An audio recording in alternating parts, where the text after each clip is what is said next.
नमस्कार, स्वागत है आप सभी का केयर हरियाणा पे। मैं हूं आपके साथ रमेश जाखड़। पिछले दिनों से जो 88 किलो अफीम पुलिस के द्वारा पकड़ी गई थी, वो मामला जो है वो लगातार सुर्खियां बटोरता हुआ दिखाई दे रहा है। जहां एक तरफ अगर बात करें तो 88 किलो अफीम बरामद होने का मामला जो है वो तूल पकड़ा था। उसके बाद उस अफीम से कुछ अफीम गायब करके किसी अपने सगे संबंधी को देने का मामला जो है वो पुलिस के द्वारा, यानी कि अफीम की चोरी करने का मामला जो है वो सामने आया था। तो उसके बाद अब तीसरी बार इस मामले ने जो है वो मोड़ लिया है। वो मोड़ ये है कि वो 88 किलो 700 कुछ ग्राम जो अफीम थी, उस अफीम के बाद 10 किलो 300 ग्राम अफीम जो है वो और बरामद हुई है। जी हाँ, उसी ट्रक से 10 किलो 300 ग्राम और अफीम बरामद हुई है। तो इससे पहले भी लोगों का अनुमान यही था, कमेंट्स जो है वो लगातार चल रहे थे कि ये तो 90 किलो अफीम होगी या फिर पूरी 1 क्विंटल अफीम होगी। ऐसा में पुलिस ने 88 किलो दिखाई है, तो 12 किलो अफीम जो है वो कम दिखाई है। हो सकता है कि 1 क्विंटल अफीम बरामद हुई हो, लेकिन पुलिस ने जो वो 88 किलो ही दिखाई हो। लेकिन ऐसे में अगर बात करें तो जब जो आरोपी था उसको पूछताछ के दौरान, जब उससे बातचीत की गई, पूछताछ की गई रिमांड के दौरान, तो उस आरोपी ने जो है वो फिर से 10 किलो अलग जगह पे, 10 किलो 300 ग्राम अलग जगह पे गुप्त स्थान पे जो है वो ट्रक के अफीम रखी होने की बात जो वो कबूली है। और जिसके बाद अगर बात करें तो जो एसआईटी गठित की गई थी हिसार के एएसपी एसएसपी के नेतृत्व में, तो उस टीम ने जो है वो आकर के इस पूरे मामले का जो पर्दाफाश किया, पटाक्षेप किया है। तो जिससे कि अगर बात करें तो 10 किलो 300 ग्राम अफीम और जो है वो बरामद हुई है। अब ऐसे में अगर बात करें तो ये जो अफीम और बरामद हुई है, इसने जो पहले पुलिस जो जांच कर रही थी, जो सिरसा पुलिस या डिंग पुलिस जो जांच कर रही थी, या फतेहाबाद पुलिस का भी सहयोग था, राजस्थान पुलिस का भी सहयोग था इसमें, तो उस पर जो है वो काफी सवालिया निशान जो है कर दिए हैं। क्योंकि जब ट्रक की पूरी तलाशी ली गई थी तो उस समय उनको जो है वो अफीम नहीं मिली, लेकिन उसके बाद एसआईटी के द्वारा जांच पड़ताल में जो है वो 10 किलो 300 ग्राम अफीम और मिलती है। अभी तक अगर बात करें तो इस पूरे मामले में 2 लोगों की गिरफ्तारी तो हुई है, जो ट्रक चालक और जो ट्रक का मालिक है। उनके साथ साथ अगर बात करें तो पुलिस विभाग से भी कुछ कर्मचारियों के, अधिकारियों की गिरफ्तारी हुई है, जिन पे जो वो आंच आई है, यूं कह सकते हैं। जिसमें से एक जो एएसआई था उसका जो है वो उसको बर्खास्त कर दिया गया है।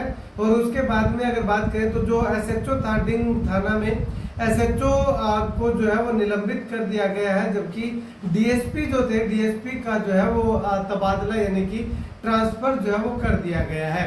इसके अलावा अगर बात करें तो ये अभी भी जांच आगे जारी है कि इसमें कौन कौन शामिल होगा। और जिस व्यक्ति को अफीम दी गई थी, जो 57 ग्राम अफीम लगभग बताई जा रही है जो अफीम दी गई थी, उसको भी जो है वो गिरफ्तार करके जांच पड़ताल शुरू कर दी गई है। अब इस मामले में क्या सिर्फ इतने ही पुलिस अधिकारियों का, कर्मचारियों का सम्मिलित होना पाया जाता है, या फिर आने वाले समय में और भी कोई खुलासे जो है वो होते हैं, वो आने वाले समय में जांच के बाद ही पता चल पाएगा।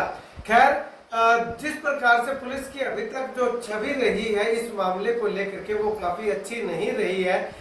बेशक के पुलिस ने जो 88 किलो अफीम पकड़ने में एक बड़ी सफलता हासिल पुलिस को हुई हो, एक बड़ी कामयाबी हुई हो, लेकिन इस कामयाबी के पीछे जो पुलिस कर्मचारियों के जो कारनामे हैं, वो जो है वो कहीं ना कहीं पुलिस के खुद के ऊपर ही सवाल उठाने वाले जो है वो कारनामे दुनिया के सामने, लोगों के सामने आते हुए दिखाई दिए हैं। इसी कड़ी में अगर बात करें तो बनी का एक मामला था। बनी में भी जो वो सीआईए पे जो है वो पैसे लेकर के मामले को रफा दफा करने के आरोप लगे थे। उस मामले में पुलिस ने अभी तक कोई कार्रवाई या कोई जानकारी या कोई प्रेस कॉन्फ्रेंस वगैरह जो वो करके जानकारी जो वो नहीं दी है।